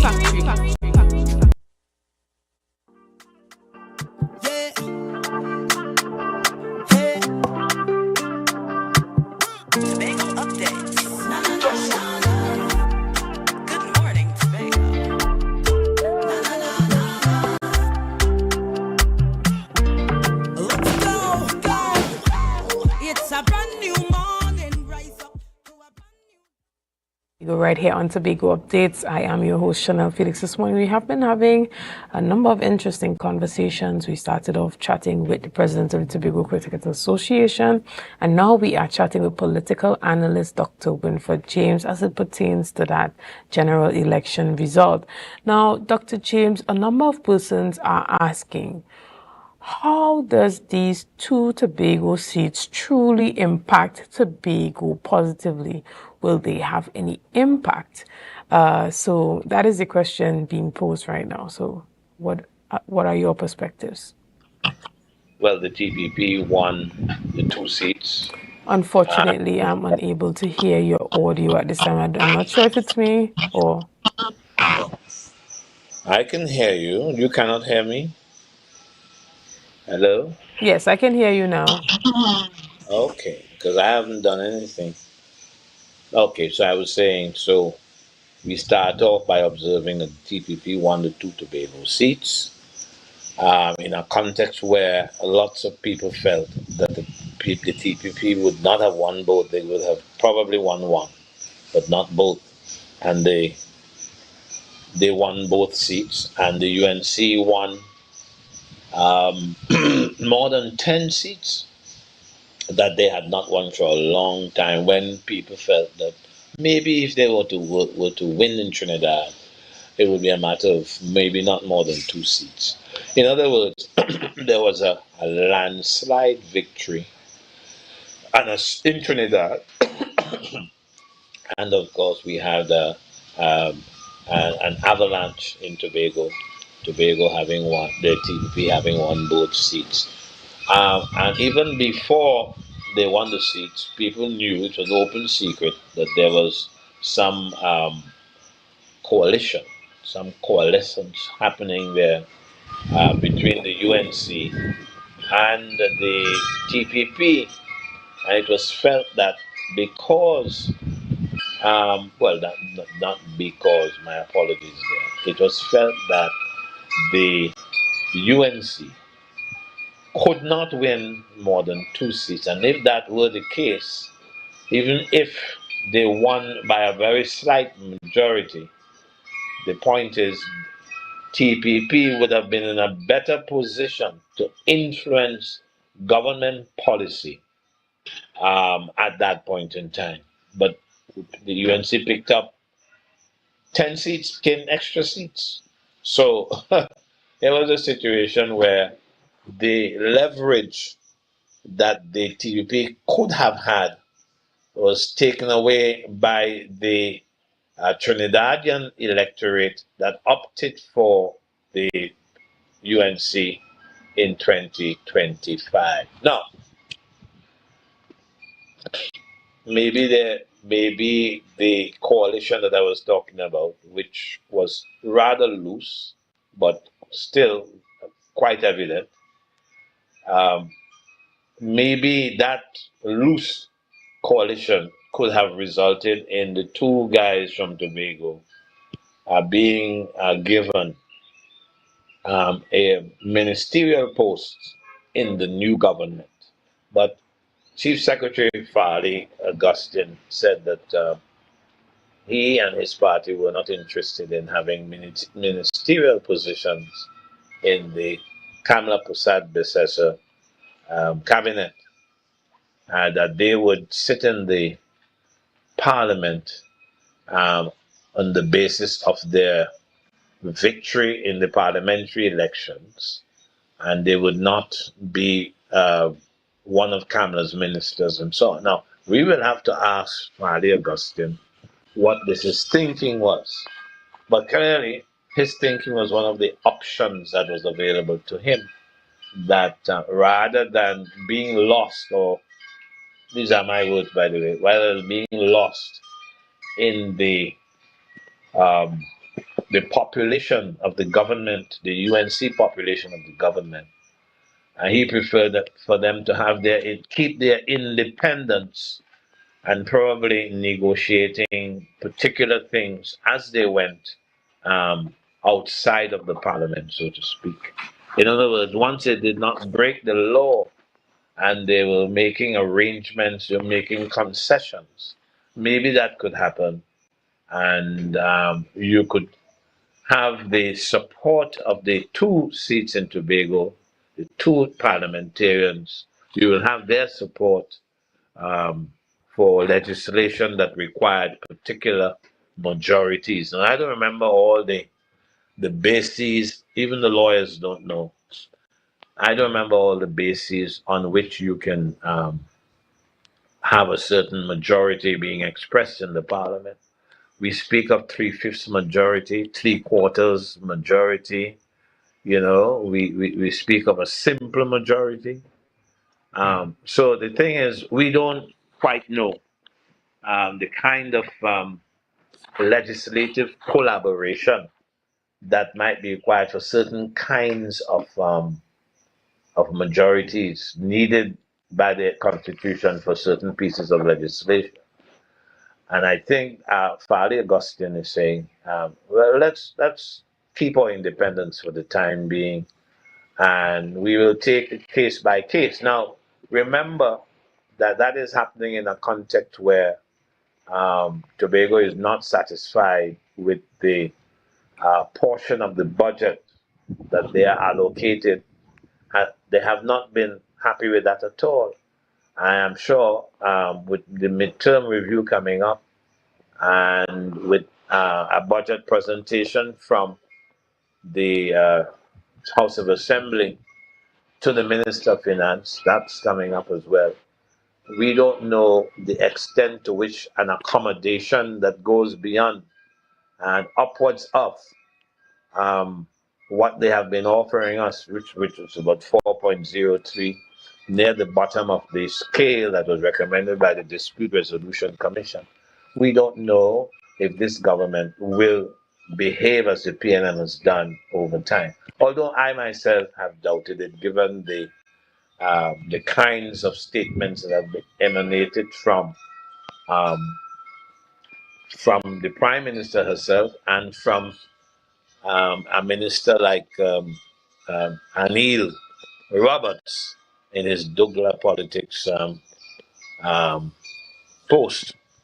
podcast, if you may call it that. Yes. So I'm saying here there is an advantage, perhaps, for the TPP in withholding a desire to become a part of the Kamla Prasad Bissessar cabinet until things are clearer. We don't know. We don't have the benefit of the thinking of the TPP. That is to say, the reasons why have not been made clear to the public. But it continues to be a very interesting development that the coalition is still there, that there is a collaboration behind the scenes, which is not quite clear, but which is evident exists. And we'll have to wait to see now how things develop. In the meantime, one must note that Joel Sampson will, by not taking a ministerial post in the government, that he will suffer a loss of salary now that he is the representative for Tobago West. And I'm not so sure that that is a just thing to do, because as a secretary he was earning more than he will earn as a parliamentary secretary, and these things are important.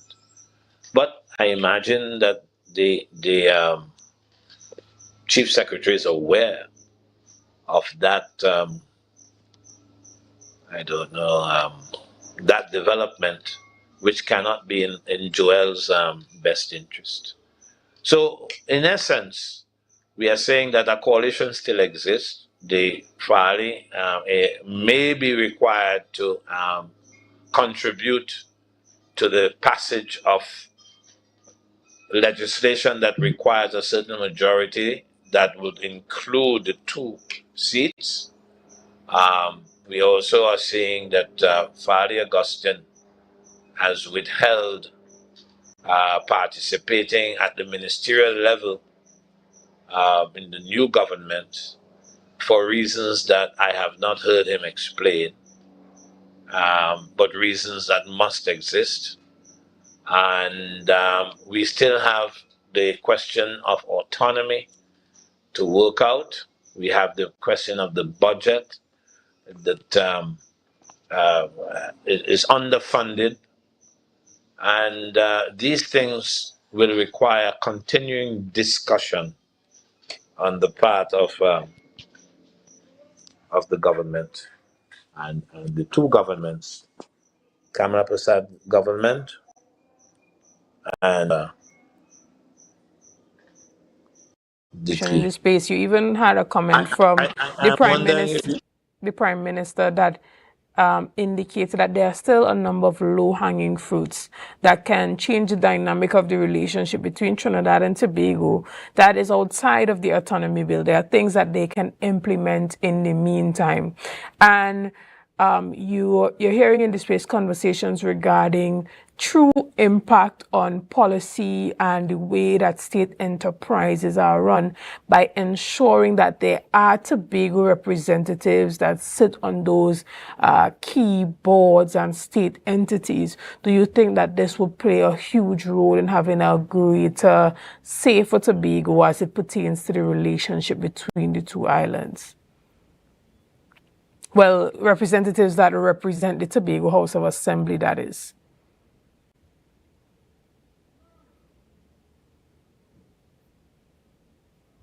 That you are talking, but of course Tobago can. As a result of the collaboration that has developed and that is forming, we can have the Tobago People's Party and run by the House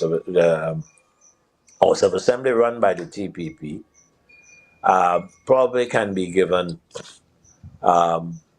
accommodation for representation on boards, state enterprises, and so on. We expect that to happen, but we haven't heard anything about it. I haven't.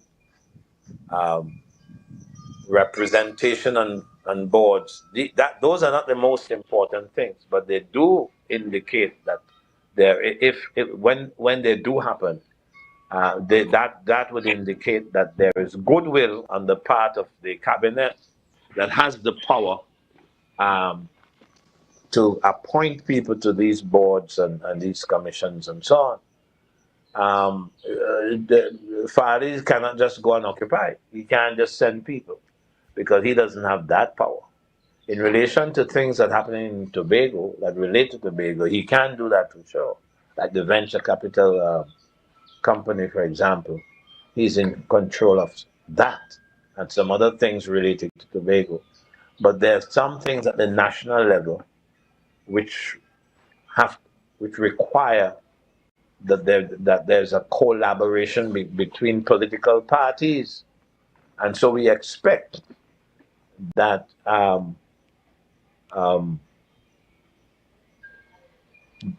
Mrs. Prasad Bisesa will appoint people on the advice of the Chief Secretary, of course, to various national boards and national commissions and so on. Right? The extent to which that can go, I don't know. But it's a discussion that must take place. And when it does take place, it would indicate that there is goodwill operating at the governmental level between the two parties, that is to say, TPP and UNC. And do you expect this new relationship with the central government to augur well for Tobago's development moving ahead as it pertains to the THA getting things done? Examples of that would be, possibly receiving those non-objection letters from ministers in Trinidad for the Tobago House of Assembly to be able to benefit from international funding and things of this nature.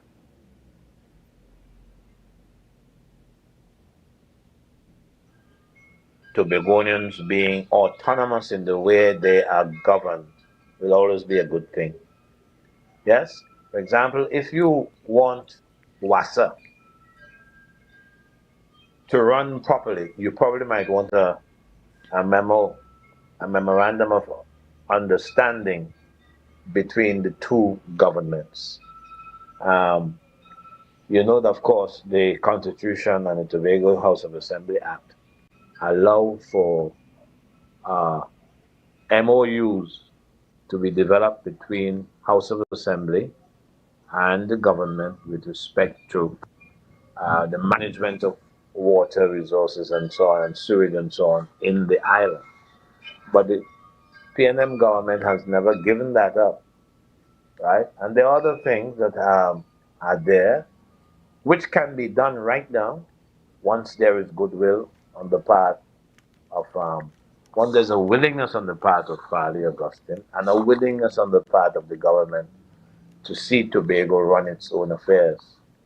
Even if you may not have specific laws that specify the nature of Tobagonian administration, even though that may not be there in the law, and so the conversation on autonomy will keep going on until that changes.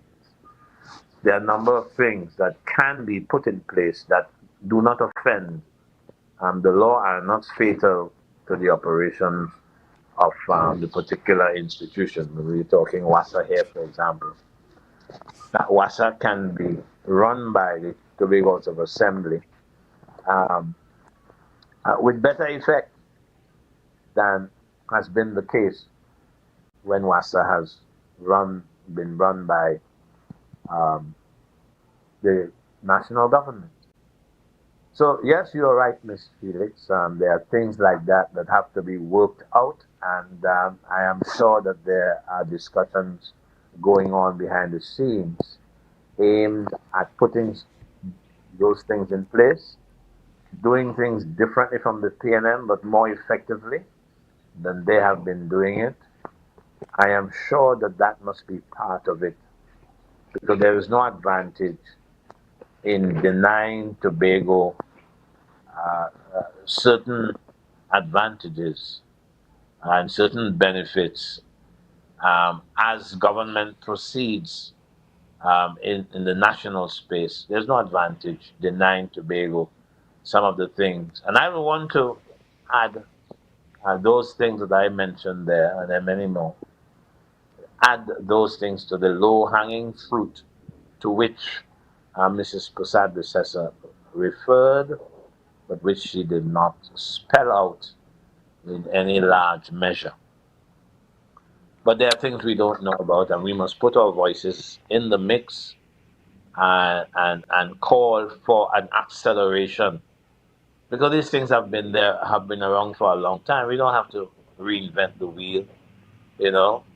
So things can happen which would redound to the benefit of both the government in the national space and, of course, the government in Tobago.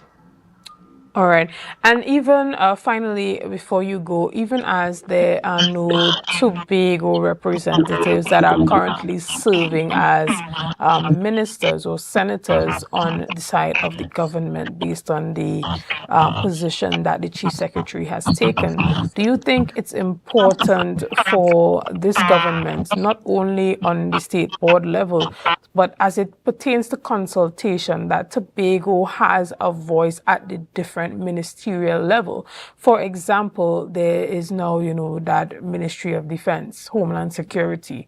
How important is it for the Chief Secretary to negotiate that some consultants and key individuals are placed within these ministries based on their relationship to ensure that Tobago has a say not only in the parliament but at the ministerial levels?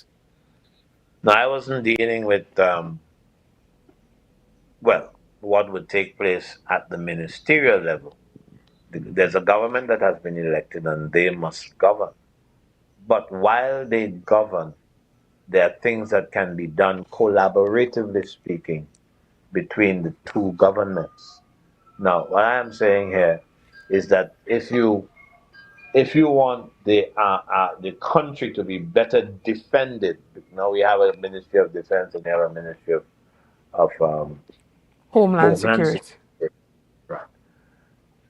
If you're having that and you realize that in Tobago, we all have realized this, the borders are porous, they are not well defended, they are not well protected, then it cannot be in anybody's interest to leave Tobago out of the mix in terms of conversation that will take place.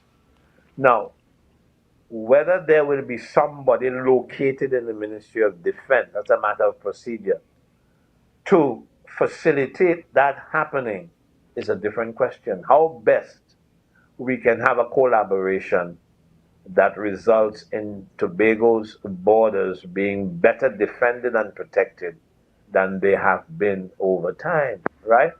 A lot of what is happening in Tobago, drug-wise and so on, it's terrible. And I'm not going to go into that in this conversation. But the question is, how do you arrange for Tobago to be involved in talks that result in better structures of defense for Tobago? We don't know. Understood. Sorry? No, I said totally understood. We don't know how that will go. So, right. But and there are things happening behind the scenes that we will never know about, Ms. Felix. So that's how government goes. It's not as open as we would like to see, but it is there. Things happen behind the scenes and so on. And there's a lot of dictatorship in posing as democracy in both islands, and that's a fact of life, of political life in two islands. But we do really need to have structures of collaboration, which I am proposing, you probably agreeing with, but which have not been revealed to us as yet. And we are in early days, Miss Felix.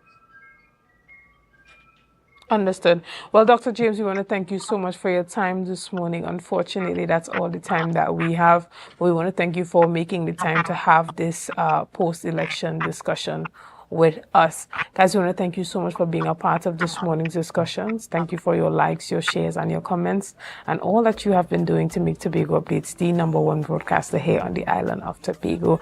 Again, I am Chanel Felix, and have a great day.